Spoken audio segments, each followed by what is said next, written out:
I say prescient incendi. The United States has granted the Philippines their independence. Swears in Vice President Sergio Osmeña as If a president. prosperous and free democracy can be built in the Philippines, The Republic of the Philippines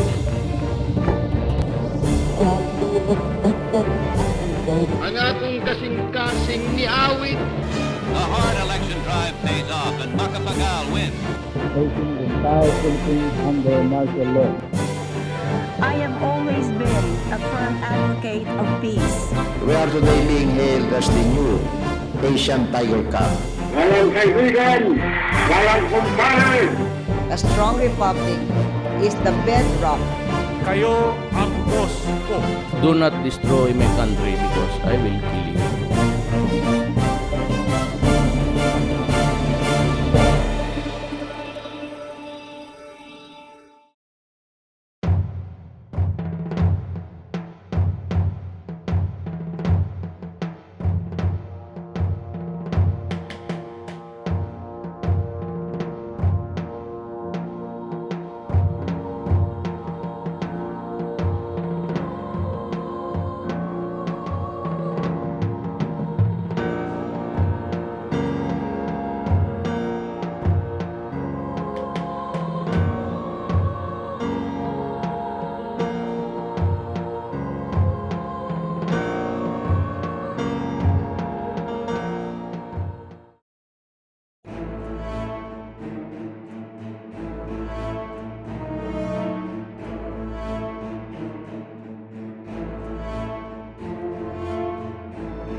Carlos Garcia, he was the vice president of President Ramon Magsaysay. Back then, people voted for a ticket. And the formula was always somebody from the north and somebody from the south.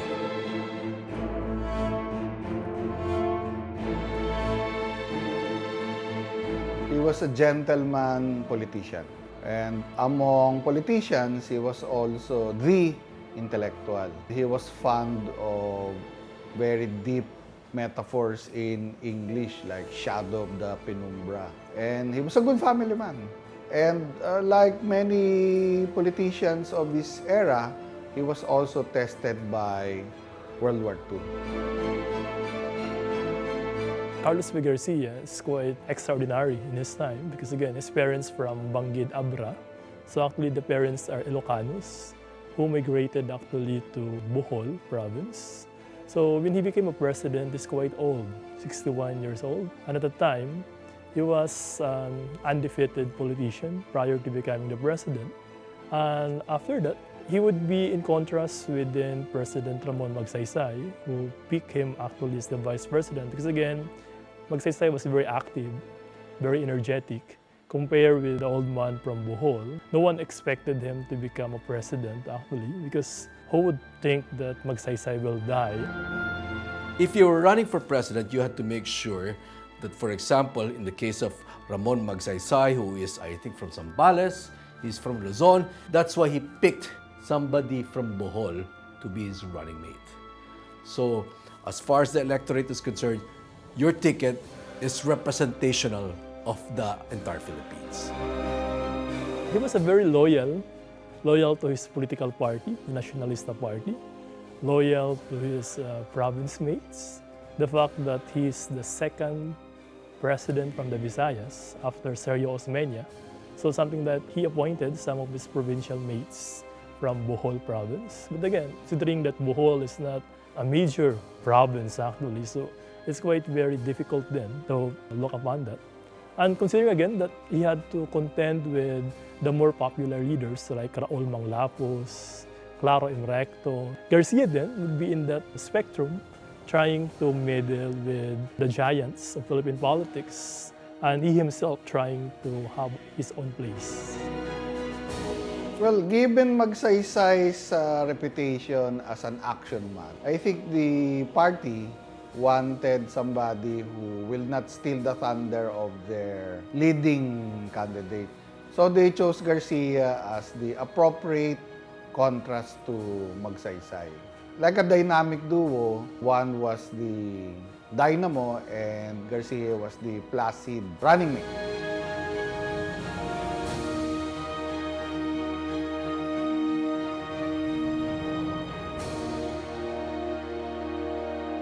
The Nationalista Party actually wanted a different man to become the vice president of Magsaysay. That would be actually Arsenio H. Lacson, then a very energetic mayor of Manila. But Lacson was saying that he would not become the vice president of someone very strong president like Ramon Magsaysay. So they decided Senator Garcia, at the time a senator, would be a better choice, really becoming a veteran. At the same time, good advisor to the party. Magsaysay, as we all aware, very young politician, just coming from the Liberal Party, transferring to Nationalista Party. So they need someone of an institution like Garcia. What's interesting also to note is that every president is in some ways an opposite or an antithesis of the president that he succeeded. They were a ticket. They were a tandem, President Ramon Magsaysay and Vice President Carlos P. Garcia. Magsaysay was maybe known as somebody who was favored by the Americans. The irony is he's vice president, and when he succeeded, Carlos P. Garcia was known for Filipino First Policy. So he was in some ways the opposite of Magsaysay.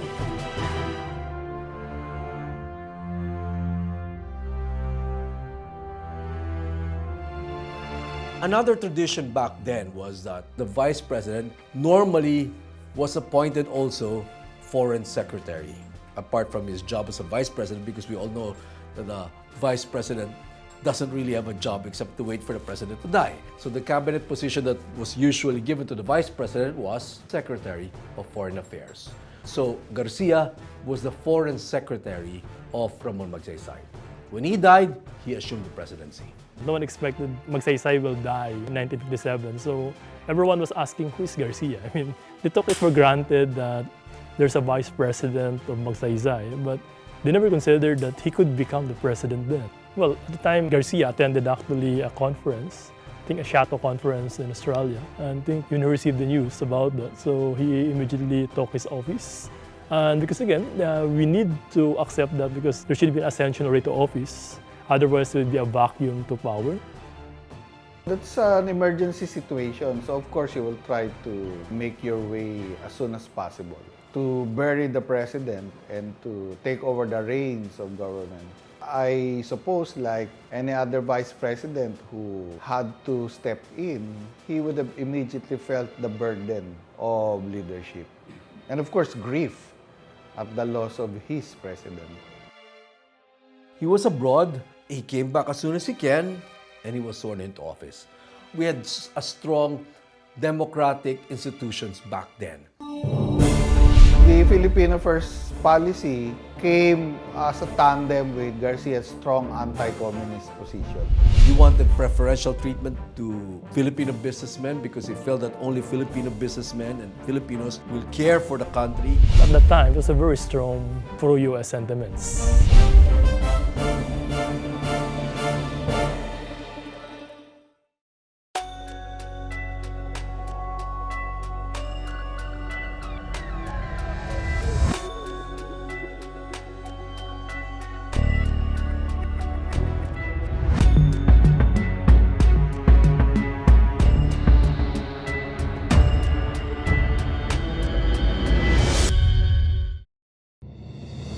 Started as early as 1955-56. You have the Retail Trade Nationalization Act.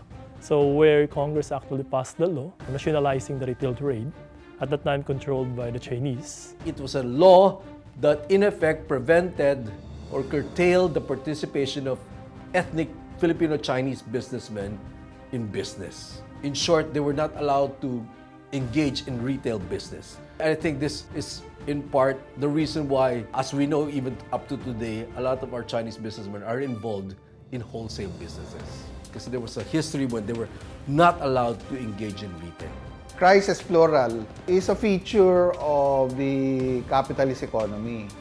And after successive crises, of course, the response would be to tighten the belt to enable the people to transcend the hump, the storms and stresses that they were undergoing. It was just only less than a decade since the end of the war. The country was still struggling at that time to recover from the war, and we were still in the process of getting our war reparations from the Americans and from the Japanese. So there were challenges in the economy, and I think austerity program was one of his ways to try to make Filipinos appreciate that we're a young country. We came from a devastating war. We have problems like parity rights. He wanted preferential treatment to Filipino businessmen because he felt that only Filipino businessmen and Filipinos will care for the country. So that was part of his whole vision and economic policy.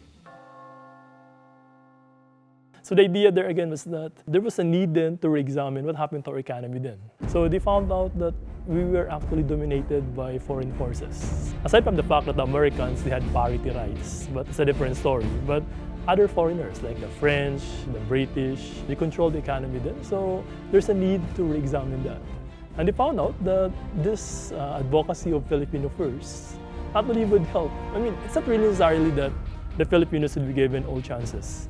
It only means that if we have the capability, if we have the expertise, then we should be the one be given a chance or be given that kind of advantage over the foreigners. But if we don't have that expertise, then the foreigners will come in. All of them, I think, strove to have Filipino policy, foreign policy. And it's part of the negotiations because the Philippines, after all, was an independent republic. Although it functioned as a former colony of the US, the superpower, all the other countries, of course, had to deal with the US, much more so the Philippines. As a president of the Filipino people, he had to have maneuver room. And, he was only serving his mandate as president of the Filipino people. So there's a consistency in his position. It was, the late 50s and early 60s, and it was still very much the Cold War. And the Filipino First Policy came as a tandem with Garcia's strong anti-communist position.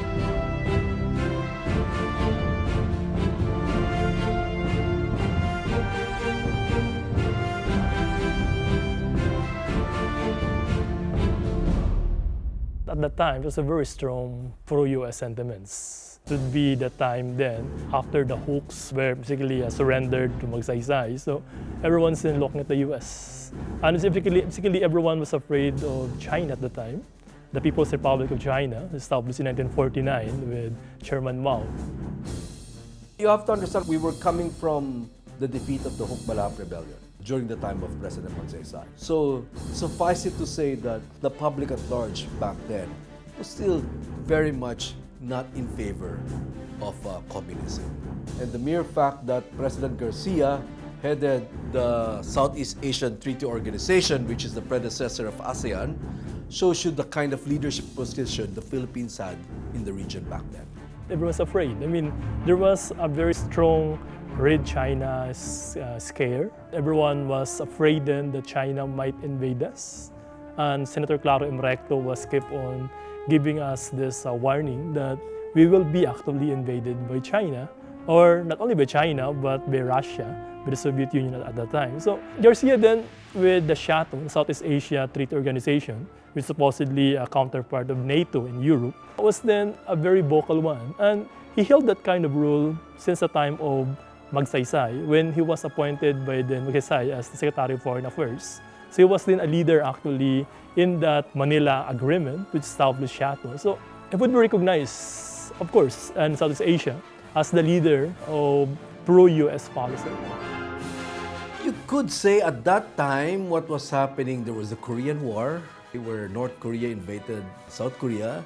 There was the war in Vietnam with the communists, where the French were defeated by the communist North Vietnamese. So it was a security issue. The Philippines was allied with the United States. Our politicians were following a very liberal democratic form of politics. It was but natural for them to see insurgency and communism as a threat.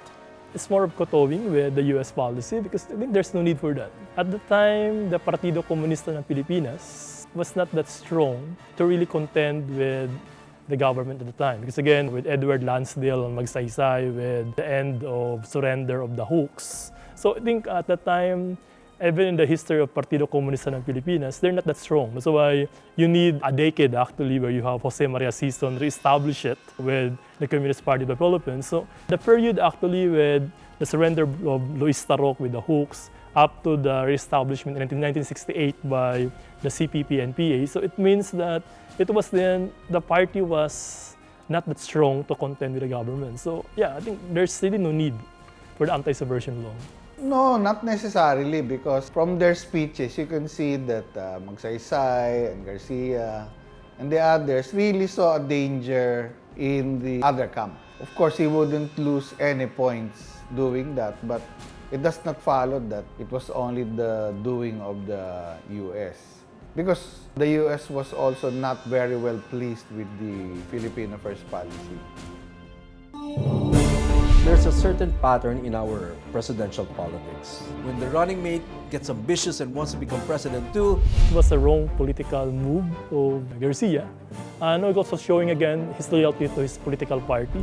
As a chess player, I'm sure he would have foreseen the probable outcomes of these moves and counter moves.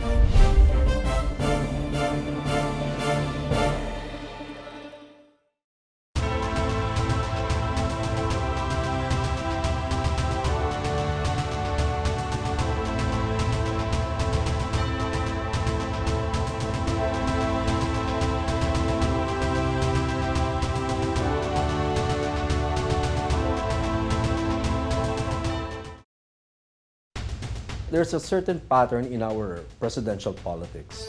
Apart from the formula of North-South, a candidate from the North has to have a running mate from the South or vice versa.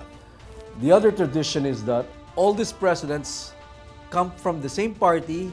When the running mate gets ambitious and wants to become president too, all he has to do is shift or move to the other party. So there was just this palitan ng palitan lang tong Nationalista Party at Liberal Party.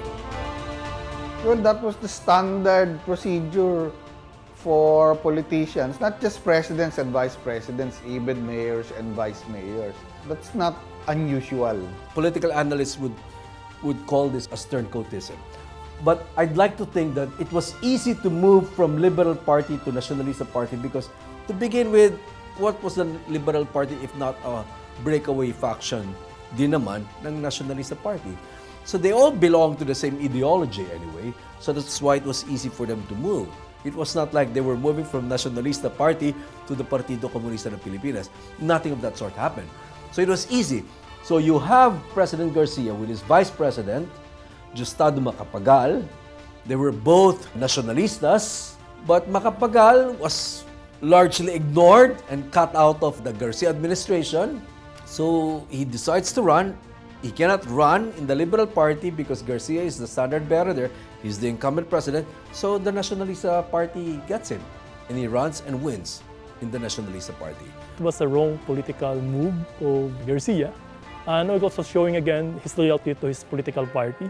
Because again, Macapagal from the Liberal Party and Garcia from the Nationalista Party. So we have an intra-party struggle there. Unlike with the previous one, it's the first time that a vice president was elected from another political party. Because again, from the time of Manuel Quezon, Osmeña, Rojas, Quirino, Magsaysay, every time that the president was elected, almost coming from the same political party. But in the 1957 election, unfortunately, you have the case of Macapagal from the Liberal Party winning as the vice president of a Nationalista Party president. So I think Garcia was not that confident, and he was so afraid then that if you give a cabinet position to a man coming from another political party, he might threaten actually. Was it a wrong move for Garcia to have isolated Macapagal in his cabinet and as such made an enemy out of him?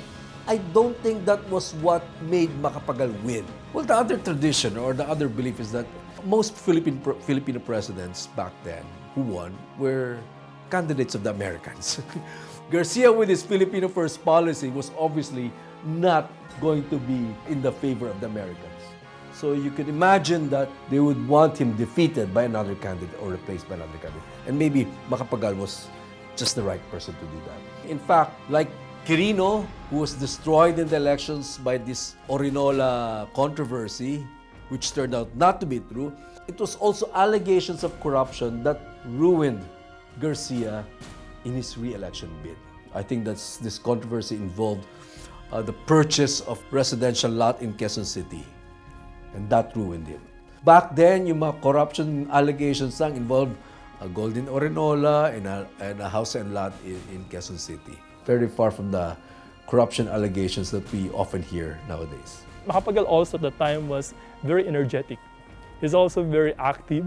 So I think Garcia felt threatened. The fact that even the votes, Macapagal got more votes than Garcia. So the idea there was that he was very popular vice president and coming from another political party. If we're going to appoint him in the cabinet, then he might actually do something that might threaten your popularity and your presidency. So in that context then, Garcia decided not to appoint him. But as you said, he was able to campaign for the next 4 years. He's the only, at that time, the first national leader then, able to roam around the nation. And it showed in the 1961 elections, yes, of course, he won over Garcia. So I think that was bad political decision on the part of Garcia. But likewise again, it also showed his political naivety and his political loyalty to his political party.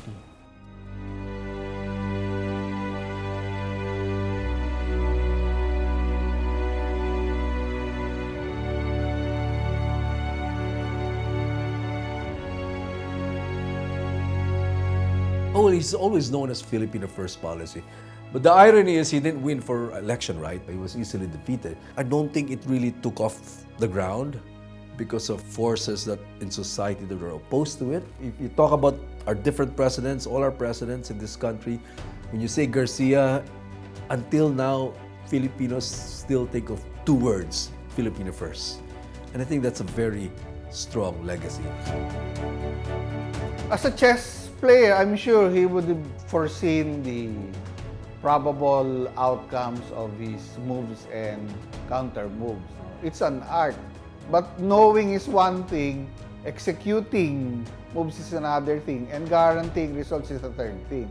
Remember, you're dealing with very strong forces domestically and internationally. And the second one also is that there would be some kind actually of re-examining, re-evaluation of the Philippine-American relations. And for that then, as he would call his foreign policy like respectable independence. I think he would be saying then that our independence should be respected by other countries. He would be the first president then to open up embassies in Asia. And during Garcia's time, he would be opening embassies within Southeast Asia. And it was during his time that we recognized ourselves as an Asian. So again, before that, we thought we are really part of the Western country. But with Garcia's time, with respectable independence, we believe then that we are part of Asia. So he established the Asian Center in UP Diliman. That's the idea again that we have to study Asia.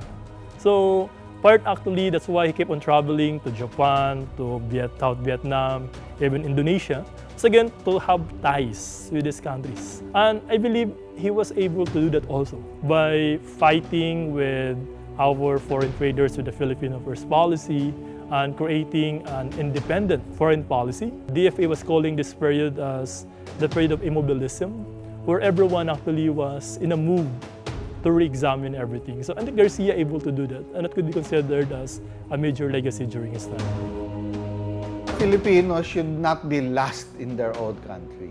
Because if they cannot be first in their own country, then what's the point of having a Republic of the Philippines?